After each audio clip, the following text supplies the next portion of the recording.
Hi guys, Holly Millican from South Grafton High School here, bringing you my third video on making maths fun. Now in this video, I'm going to cover a few of the different activities that I try and use to start and finish off my lessons.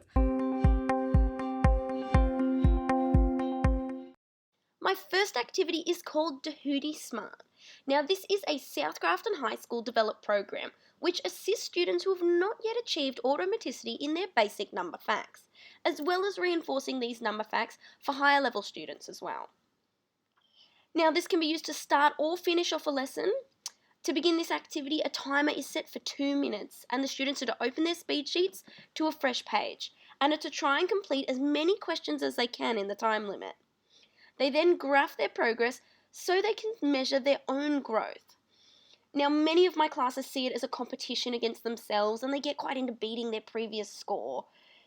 Now, these booklets do start off quite easy, plus and minus 1, plus and minus 2, and they do then move through onto multiplication and division as well, so it is something that can be done over the course of a term or over the course of several terms with a class.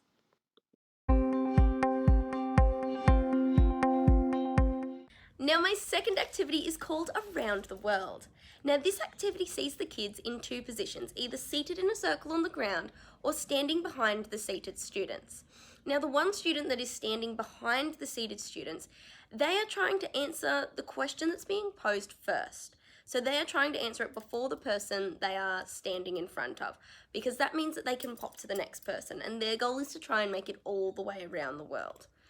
Now the question is decided rather than just by me writing it up on the board or them having a flashcard. They get to roll a die in this case, and whatever number comes up on the die, they'll either be doing some sort of multiplication, addition or subtraction, and they will work through it and try and get around the world as quick as they can. Now for my lower classes, I will use an easy 6-sided die. For some of the older students or some of the top level classes, they got all the way up to the 20-sided die, which really gets them excited when they're trying to do 20 multiplications.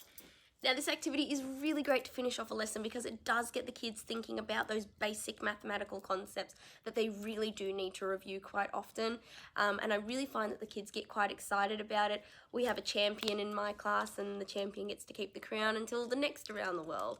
So they really engage with it and really quite enjoy playing it as a game.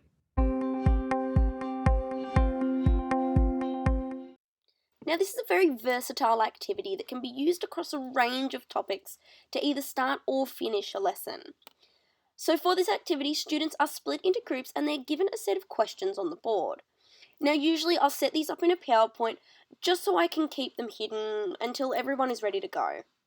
Now my questions will either relate directly to what we are learning about, reiterating what we may have learned in previous lessons, or they will work on those base numeracy skills.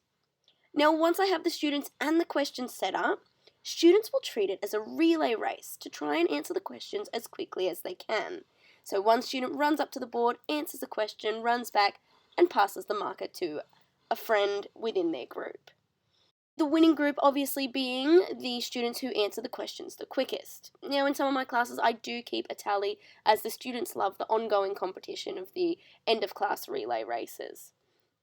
This activity is particularly useful for students who get a bit antsy by the end of the lesson, the ones that really need to get up out of their seats and be moving around a little bit. Now I keep coming back to this idea that maths has to be fun, it has to be engaging, and it has to be exciting for the kids.